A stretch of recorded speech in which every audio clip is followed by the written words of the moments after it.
This is TWiT. Here's a story you were looking forward to, Ed Bott. You've come locked and loaded.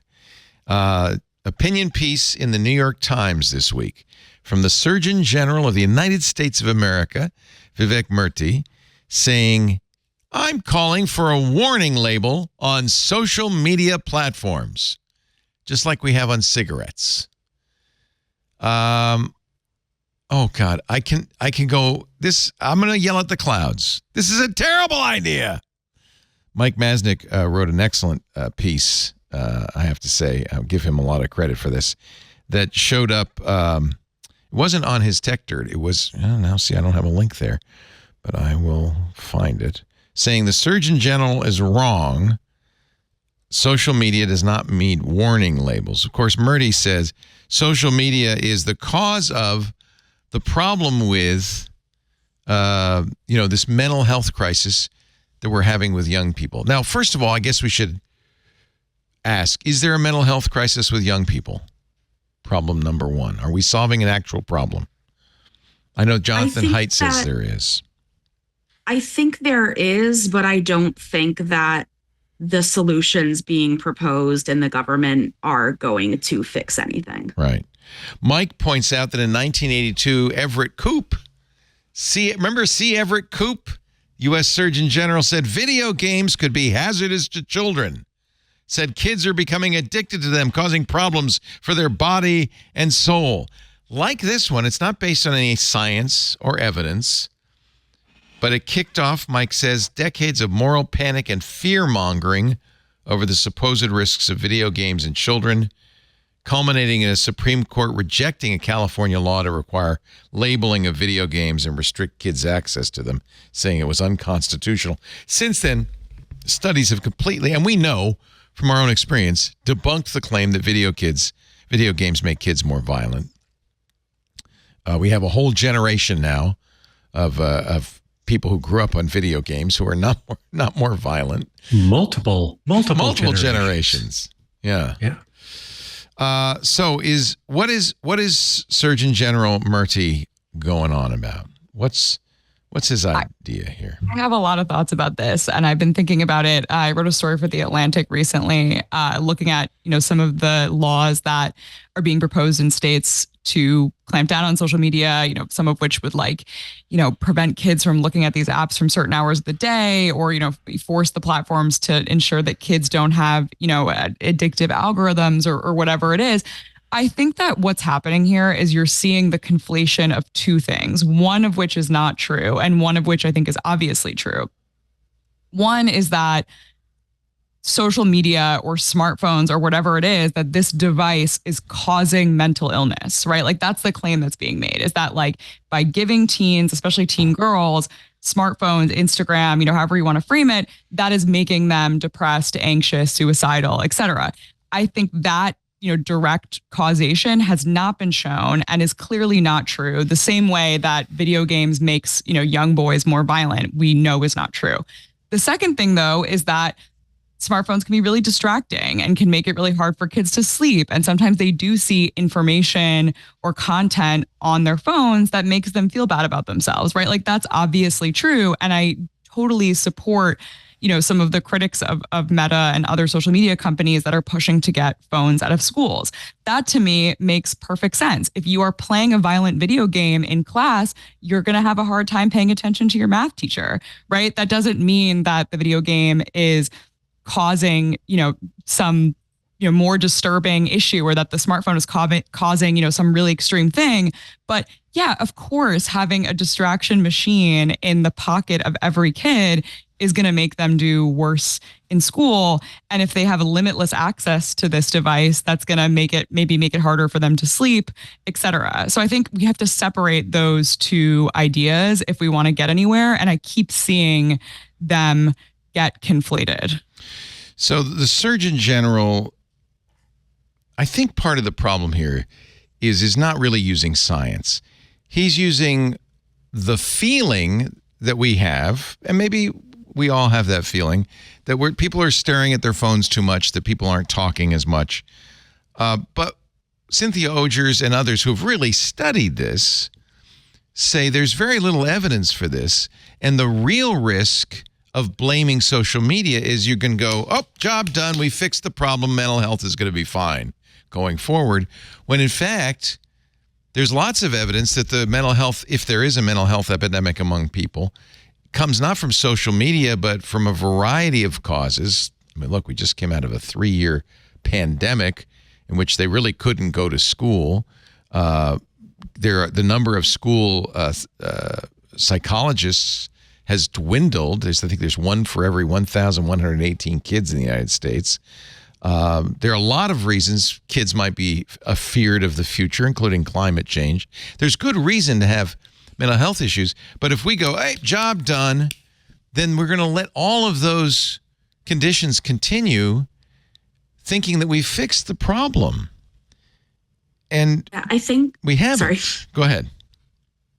I think across all of these various legislations that have been proposed about kids' online safety, whether that's like about access to like 18 plus websites or whatnot, I think the problem for me is always enforcement, where I don't think that there are foolproof ways to enforce certain things, like with like all of these laws that have been passed that are like banning access for minors to porn sites, for example. It's like, well, if you have to verify that someone is a kid, then you have to verify that they're an adult. And then you end up in a situation where everyone has to give their government ID to like go on websites.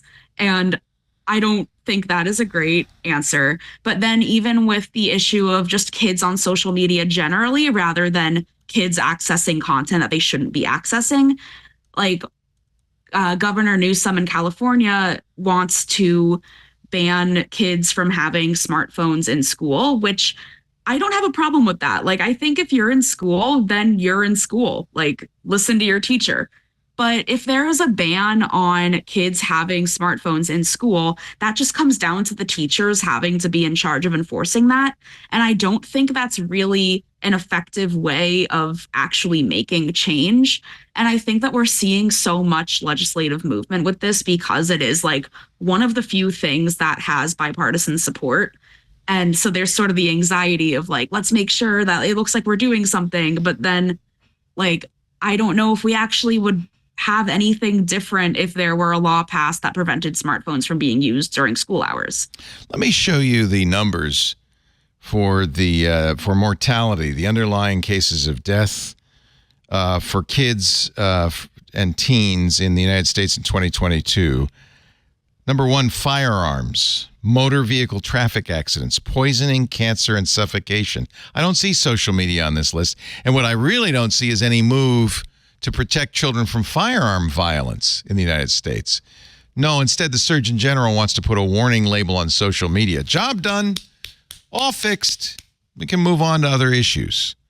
Well, I think also Amanda makes a really great point about like enforcing the no phones in schools, or, you know, how do we actually do something about this issue? Which I think, you know, it's fair to say that kids are distracted in school, that, you know, perhaps there are things we can do to better protect kids online, but who's giving them those smartphones and telling them you can bring them to school, right? Who are they talking to while they're at school? Their parents, right? And like, who is also looking at their phones too much and spending too much time on Instagram? Their parents. So I worry about, you know, it's easy, I think, sometimes for parents to say, oh, you know, my teenage daughter would be happier if she didn't spend all that time on Instagram. But then, you know, if you say, okay, well, you know, then you can't track my location anymore because I'm not going to bring my phone with me when I go to school. A lot of parents then say, well, no, absolutely not. You know I want to be able to keep because of gun violence in schools. This is yes. No, yeah. Totally. Ironically, I think, yeah. I understand why parents, you know, like also, you know, are this is going to be a good test because the Los Angeles Unified School District has just approved a cell phone ban. And the governor of California is calling for the same statewide. I will be very interested to see if this survives a court challenge. I think one of the things we do is we fixate on stuff that's like we can easily fix that isn't necessarily the root cause of it all. For instance, maybe kids are spending more time on social media because we don't let them go outside to play anymore. And the only way they can stay in touch with their cohort is on social media, is on Snapchat. Maybe that's the issue. It's very easy to say, well, let's just ban cell phones.